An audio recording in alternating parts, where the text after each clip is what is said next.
यद्यपि डॉक्टर साहब का बंगला दूर नहीं था, पर इन दोनों आदमियों ने एक किराए की गाड़ी की। डॉक्टर साहब के यहाँ पैदल जाना फैशन के विरुद्ध था। रास्ते में विट्ठल दास ने आज के सारे समाचार बढ़ा चढ़ा कर बयान किए और अपनी चतुराई को खूब दर्शाया। पद्म सिंह ने जब यह सुना तो चिंतित भाव से कहा, तो हम को अब और भी सतर्क होने की ज़रूरत है। अंत में आश्रम का सारा भार हम ही लोगों पर आ पड़ेगा। बलभद्र अभी चाहे चुप रह जाएं, लेकिन इसकी कसर कभी न कभी निकालेंगे अवश्य। विट्ठल दास, मैं क्या करूं? मुझसे यह अत्याचार देखकर रहा नहीं जाता। शरीर में एक ज्वाला सी उठने लगती है। कहने को ये लोग विद्वान, बुद्धिमान, नीतिपरायण हैं, पर उनके ऐसे कर्म। अगर मुझ में कौशल से काम लेने की जरा सी भी सामर्थ्य होती तो कम से कम बलभद्र से लड़ने की नौबत ना आती। पद्म सिंह, यह तो एक दिन होना ही था। यह भी मेरे ही कर्मों का फल है। देखूं अभी और क्या क्या गुल खिलते हैं।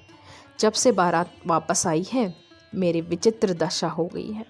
न भूख न प्यास, रात भर करवटें बदलता रहता हूँ। यही चिंता लगी रहती है कि उस अभागिन कन्या का बेड़ा पार कैसे लगेगा। अगर कहीं आश्रम का भार सिर पर पड़ा तो जान ही पर बनाएगी। ऐसे अथाह दलदल में फंस गया हूँ कि ज्यों ज्यों ऊपर उठना चाहता हूँ और नीचे दब जाता हूँ। यही बात करते करते डॉक्टर साहब का बंगला आ गया। 10 बज गए थे। डॉक्टर साहब अपने सुसज्जित कमरे में बैठे हुए अपनी बड़ी लड़की मिस कांति से शतरंज खेल रहे थे।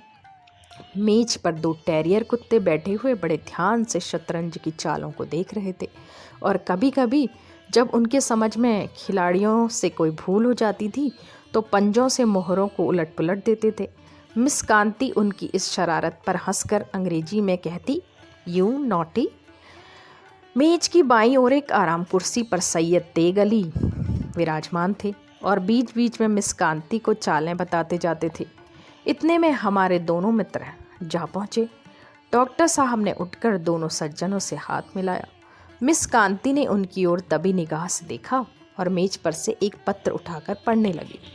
डॉक्टर साहब ने अंग्रेजी में कहा, मैं आप लोगों से मिलकर बहुत प्रसन्न हुआ। आइए आप लोगों को मिस कांति से इंट्रोड्यूस करवाता हूँ। परिचय हो जाने पर मिस कांति ने दोनों आदमियों से हाथ मिलाया और हंसती हुई बोली, बाबा अभी आप लोगों का ही जिक्र कर रहे थे। आपसे मिलकर बहुत प्रसन्न हुई। डॉक्टर श्यामाचरण। मिस कांति अभी डलहौजी पहाड़ से आई है। इनका स्कूल जाड़े में बंद हो जाता है। वहाँ शिक्षा का बहुत उत्तम प्रबंध है। यह अंग्रेज़ों की लड़कियों के साथ बोर्डिंग हाउस में रहती हैं। लेडी प्रिंसिपल ने अब की इनकी बहुत प्रशंसा की है। कांति ज़रा अपनी लेडी प्रिंसिपल की चिट्ठी ने दिखाओ तो। मिस्टर शर्मा, आप कांति की अंग्रेजी बातें सुनकर दंग रह जाएंगे हंसते हुए।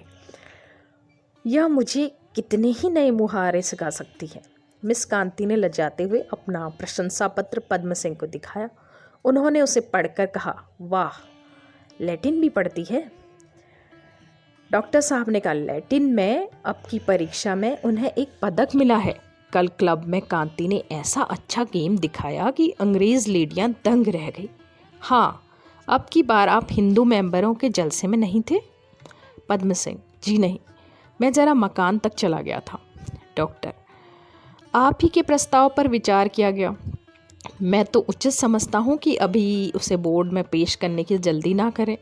अभी सफलता की बहुत कम आशा है। तेग अली बोले, जनाब, मुसलमान मेंबरों की तरफ से तो आपको पूरी मदद मिलेगी। डॉक्टर, हाँ, लेकिन हिंदू मेंबरों में तो मतभेद है। पद्म सिंह, आपकी सहायता हो जाए तो सफलता में कोई संदेह न रहे। डॉक्टर, मुझे इस प्रस्ताव से पूरी सहानुभूति है, लेकिन आप जानते हैं मैं गवर्नमेंट का नामजद किया हुआ मेंबर हूँ। जब तक यह मालूम न हो कि गवर्नमेंट इस विषय में क्या पसंद करती है क्या नहीं, तब तक मैं ऐसे सामाजिक प्रश्न पर कोई राय नहीं दे सकता। विट्ठल दास ने तीव्र स्वर में कहा, जब मेंबर होने से आपके विचार स्वातंत्र्य में बाधा पड़ती है तो आपको इस्तीफा दे देना चाहिए। तीनों आदमियों ने विट्ठल दास की उपेक्षा की दृष्टि से देखा। उनका कथन असंगत था। तेग अली ने व्यंग भाव से कहा, इस्तीफा दे दे तो सम्मान कैसे हो? लाट साहब के बराबर कुर्सी पर कैसे बैठे? ऑनरेबल कैसे कहलाएं? बड़े बड़े अंग्रेज़ों से हाथ मिलाने का सौभाग्य कैसे प्राप्त हो? सरकारी डिनर में बढ़ चढ़कर हाथ मारने का गौरव कैसे मिले? नैनीताल की सैर कैसे करें? अपनी वक्तृता का चमत्कार कैसे दिखाएं? यह भी तो सोचिए। विट्ठलदास बहुत लज्जित हुए। पद्म सिंह पछताए कि विट्ठलदास के साथ नाहक यहाँ आए। डॉक्टर साहब गंभीर भाव से बोले, साधारण लोग समझते हैं कि इस लालच से लोग मेंबरी के लिए दौड़ते हैं। वह यह नहीं समझते कि वह कितना जिम्मेदारी का काम है। गरीब मेंबरों को अपना कितना समय, कितना विचार, कितना धन, कितना परिश्रम इसके लिए अर्पण करना पड़ता है। इसके बदले उसे इस संतोष के सिवाय और क्या मिलता है कि मैं देश और जाति की सेवा कर रहा हूँ। ऐसा ना हो तो कोई मेंबरी की परवाह न करे। तेगली, जी हाँ, इसमें क्या शक है। जनाब ठीक फरमाते हैं। जिसके सिर पर यह अजीमुशान जिम्मेदारी पड़ती है उसका दिल जानता है। 11 बज गए थे। श्यामाचरण ने पद्म सिंह से कहा, मेरे भोजन का समय आ गया है, अब जाता हूँ। आप संध्या समय मुझसे मिलिएगा। पद्म सिंह ने कहा, हाँ हाँ, शौक से जाइए। उन्होंने सोचा, जब ये भोजन में ज़रा सी देर हो जाने से इतना घबराते हैं तो दूसरों से क्या आशा की जाए। लोग जाति और देश के सेवक तो बनना चाहते हैं, पर ज़रा सा भी कष्ट नहीं उठाना चाहते। लाला भगतराम धूप में तख्ते पर बैठे हुक्का पी रहे थे। उनकी छोटी लड़की गोद में बैठी हुई धुएं को पकड़ने के लिए बार बार हाथ बढ़ाती थी। सामने ज़मीन पर कई मिस्त्री और राजगिर बैठे हुए थे। भगतराम पद्म सिंह को देखते ही उठ खड़े हुए और पालागन करके बोले, मैंने शाम ही को सुना था कि आप आ गए। आज प्रातःकाल आने वाला था, लेकिन कुछ ऐसा झंझट आ पड़ा कि अवकाश ही न मिला। यह ठेकेदारी का काम बड़े झगड़े का काम है। काम कराइए, अपने रुपये लगाइए, उस पर दूसरों की खुशामद कीजिए।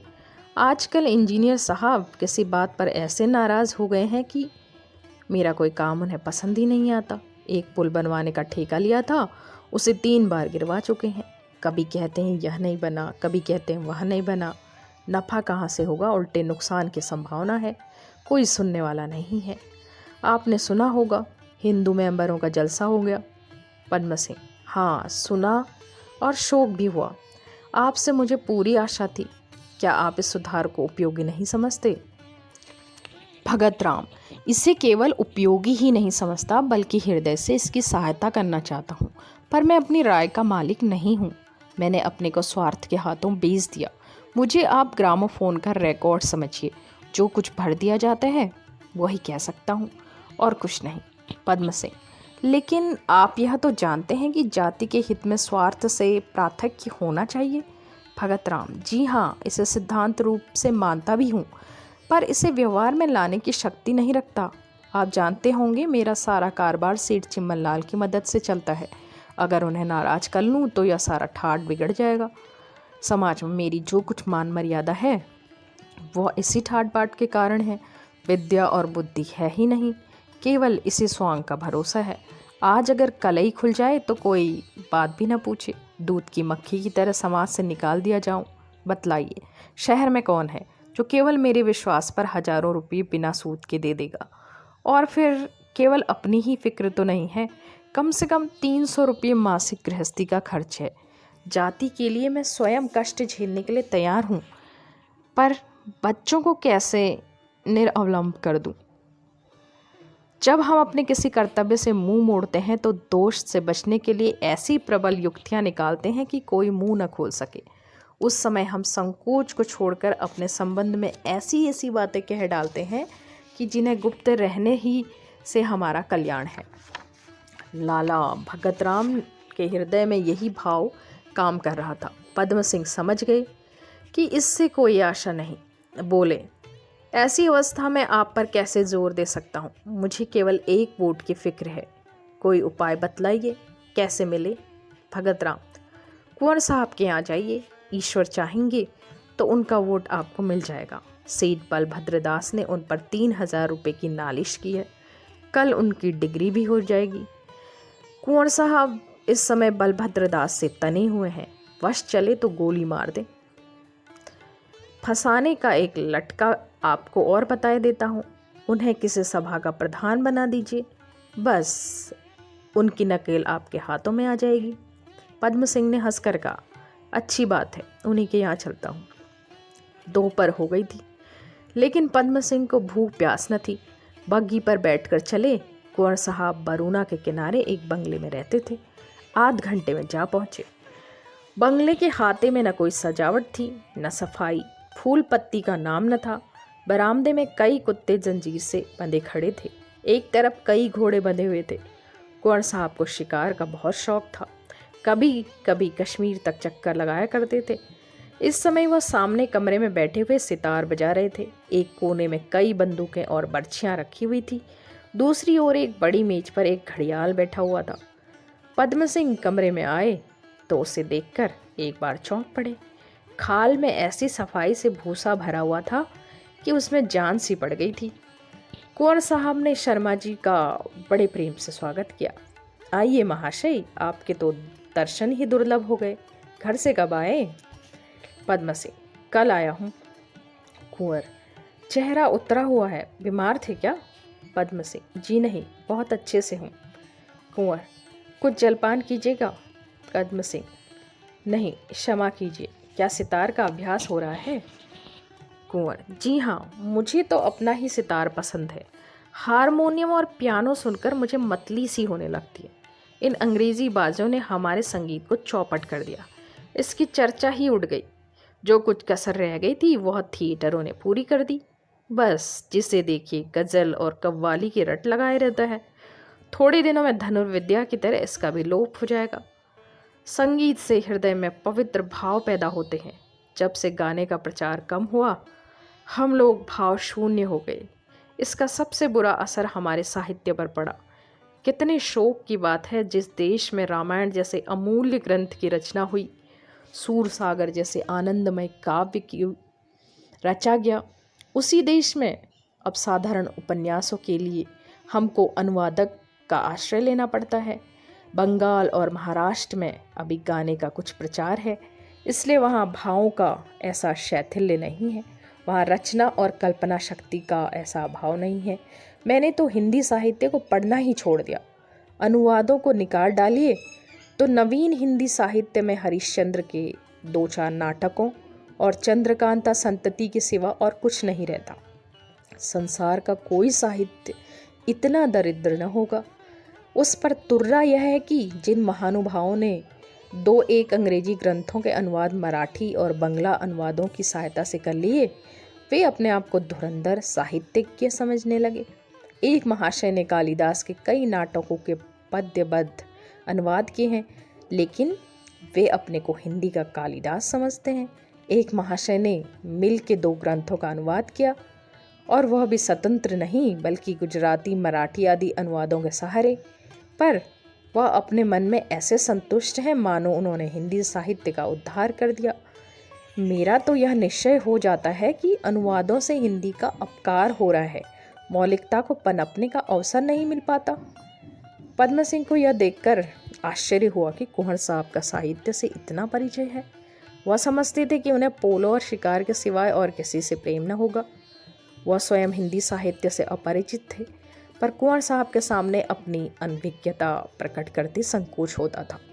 उन्होंने इस तरह मुस्कुरा कर देखा मानो यह सब बातें उन्हें पहले से ही मालूम थी, और बोले, आपने तो ऐसा प्रश्न उठाए जिस पर दोनों पक्षों की ओर से बहुत कुछ कहा जा सकता है, पर इस समय मैं आपकी सेवा में किसी और ही काम से आया हूँ।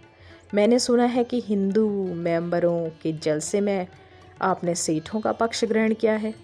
कुंवर साहब ठठाकर हंसे। उनकी हंसी कमरे में गूंज पड़ी।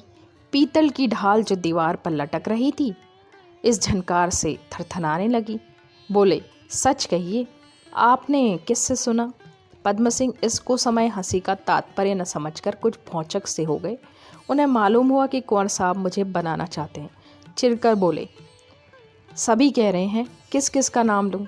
कुंवर साहब ने फिर जोर से कहा मारा और हंसते हुए पूछा, और आपको विश्वास भी आ गया? पद्म सिंह को अब इसमें कोई संदेह न रहा कि यह सब मुझे झेपाने का स्वांग है। जोर देकर बोले, अविश्वास करने के लिए मेरे पास कोई कारण नहीं है। कुंवर, कारण यही है कि मेरे साथ घोर अन्याय होगा। मैंने अपनी समझ में अपनी संपूर्ण शक्ति आपके प्रस्ताव के समर्थन में खर्च कर दी थी। यहाँ तक कि मैंने विरोध को गंभीर विचार के लायक भी न सोचा, व्यंग्योक्ति ही से काम लिया, कुछ याद करके। हाँ, एक बात हो सकती है, समझ गया। फिर कहा मारकर, अगर यह बात है तो मैं कहूँगा कि म्यूनिसिपैलिटी बिल्कुल बचिया के ताऊ लोगों से भरी हुई है।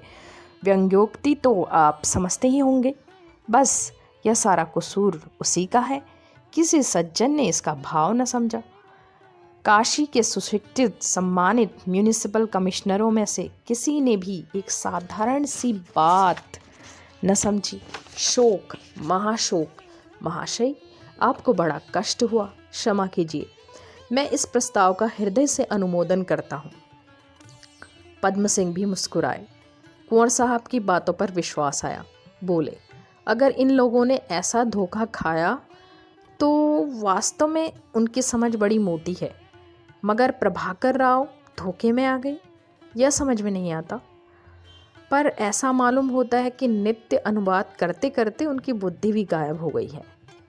पद्म सिंह जब यहाँ से चले तो उनका मन ऐसा प्रसन्न था मानो वह किसी बड़े रमणीक स्थान की सैर करके आए हों। कुंवर साहब के प्रेम और शील ने उन्हें वशीभूत कर लिया था।